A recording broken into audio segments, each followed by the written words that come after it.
Hello, I'm Lelda Smits for the Finance News Network, and joining me from Magellan Financial Group is its CEO and Chief Investment Officer, Hamish Douglas. Hamish, welcome to FNN. Thank you very much. Magellan has brought a new and innovative product to market with the launch of the Magellan Global Equities Fund on ASX. What was behind the move? The driver behind the move was the big trend towards exchange-traded products, or ETFs, around the world. This is now a $2.8 trillion industry, and it's the fastest growing part of the global funds management industry.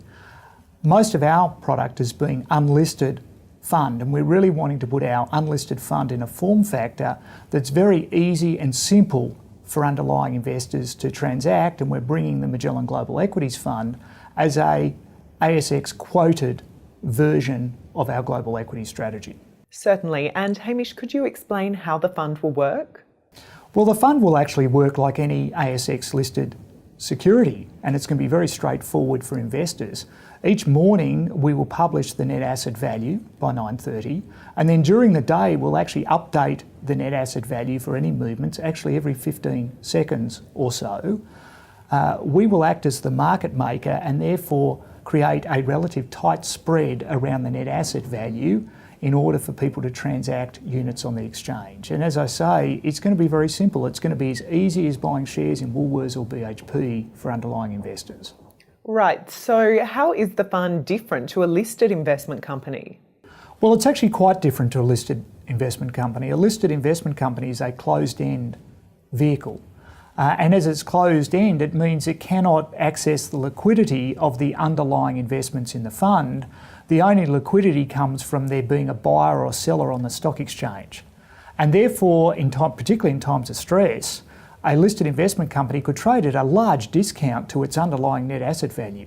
As this is an open-ended fund that's listed on the exchange, open-ended I mean that any shares the market maker buys during the day, it will actually redeem those units at the end of the day, and if it sells units to investors during the day, it will actually issue new units at the end of the day, and the liquidity is the underlying liquidity of the underlying investments. And our average investment size in the fund is over $100 billion. So we have a lot of liquidity, and therefore we would expect a lot of liquidity and not trading at big discounts or premiums to the underlying asset value like a listed investment company, but at around a tight spread around the asset value. Certainly. And what are the benefits of this structure for an investor? Well, it's really going to benefit an investor because we are taking the complexity out for underlying investors. In an unlisted fund like our Magellan Global Fund, if somebody wants to subscribe for units, they need to fill in all the paperwork, anti-money laundering paperwork. The application form runs up to 16 pages long. They need to get certified papers of different materials. In this fund, there's no paperwork at all. If you're a CHESS participant, which people are if they're going to trade on the stock exchange, you don't need any additional paperwork. You can just instruct your broker or go straight onto an e-trade or a ComSec and buy the units with no paperwork at all. So we think this is going to be a far more simple solution than the typical unlisted fund. And Hamish, could you outline the objectives of the fund? The fund has two objectives. The first objective is to minimise the risk of a permanent capital loss. And the second objective is to deliver investors a satisfactory absolute return through the investment cycle.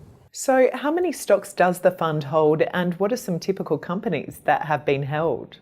Well, the fund's mandate is a mandate of 20 to 40 securities. Typically we're holding 25, 26, 27 investments. I mentioned our strategy is to invest in very high quality businesses. So some of our large investments at the moment would be two of the large tech companies in the world, Microsoft and eBay. eBay, of course, owns PayPal as well. They're about to split that into two separate companies at the moment.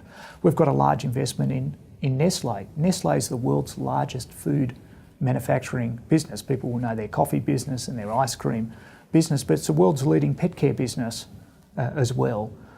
We've got large banks like Wells Fargo, which is the largest bank in the United States of America. We own Google and Visa Card. So many of these are global household name businesses which you can't actually access through the Australian Stock Exchange.